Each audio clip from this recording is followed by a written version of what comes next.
A Guide to the Good Life is a roadmap for Stoicism, giving you how you can cultivate this ancient way of thinking in your very own life, why it's valuable, and what Stoics are really about. This is the way I've been attempting to carry on with my life for the past 2 years, and I've never been happier. To the contrary, I simply appear to get happier after some time, because the more I learn, execute, and embrace Stoic qualities in my life, the less adversity affects me. Since adopting an increasingly Stoic mentality, I feel significantly less distracted, I can always make space for the genuinely important things in life, I almost never blow up, especially not at things outside of my control, and I'm unbelievably grateful for each and every day I get the opportunity to spend here on this beautiful earth. Ironically, however, it's not aimed towards getting rich at all. I do think a Stoic attitude is a cause of common achievement as a rule, for example, Ryan Holiday, Gary Vaynerchuk or Tim Ferriss, all of whom have admittedly adopted this mentality. Here are 3 exercises from William B. Irvine's A Guide to the Good Life to assist you with embracing a Stoic attitude yourself and become progressively content with your life. The 2 primary values of Stoicism are righteousness and tranquility. Learn to want what you already have. Immediately accept things that are outside of your control and spotlight on what you can do. Exercise 1. Virtue and tranquility are the most noteworthy values of a Stoic. There are 2 central themes in Stoicism, values which all Stoics endeavor to integrate into their lives as much as conceivable. Those 2 goals are ideals, tranquility.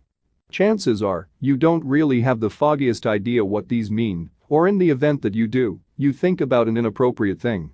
For example, ideals may be characterized as having high moral standards and, therefore, make you think just priests, clerics, and Mother Teresa are good examples of upright individuals. In any case, excellence, in a Stoic sense, is progressively about carrying on with a life that's aligned with your own arrangement of values. Equivalent words of the word are goodness, genuineness, uprightness, poise, respectability, dependability, fairness and legitimacy, for example, which all depend on you doing what you say and saying what you do. In the same vein, tranquility isn't about napping a ton or being lazy. Tranquility is the art of freeing yourself of negative feelings. A tranquil individual shows great restraint and won't let her feelings dominate her acumen, for example, by staying calm in a traffic jam because she knows blowing up at traffic is pointless. Exercise 2. Learn to want what you already have to be progressively grateful by utilizing negative visualization. One of the most exceedingly awful, yet most basic endless loop we stall out in, especially in the Western world, is the decadent treadmill. Scientifically known as Epicurean adaptation, this is a framework wherein we chase material belongings just to attain them, rapidly become accustomed to and exhausted by them, to reset and chase the following thing. A tranquil and upright individual realizes she should break out of this cycle, and Stoics have one major way of doing as such. Learning to want the things we already have and appreciating the things in our life.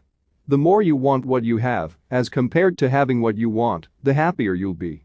A straightforward exercise you can use to achieve this is negative visualization. Imagine the things and individuals you take for granted and interact with would vanish and be gone until the end of time. That'll make you feel bad for a second because the idea of misfortune is painful, and yet it'll give you an instant flood of appreciation and give you that you are so fortunate to have them in your life. I found a statement a couple of years ago that flawlessly summarizes this.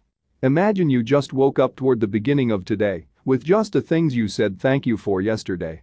Exercise 3.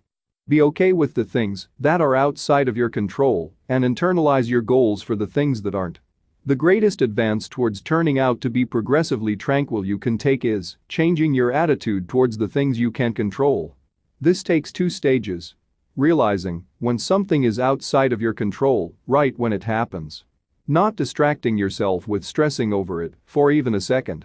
This takes a ton of practice, however, once you have it down, it changes everything.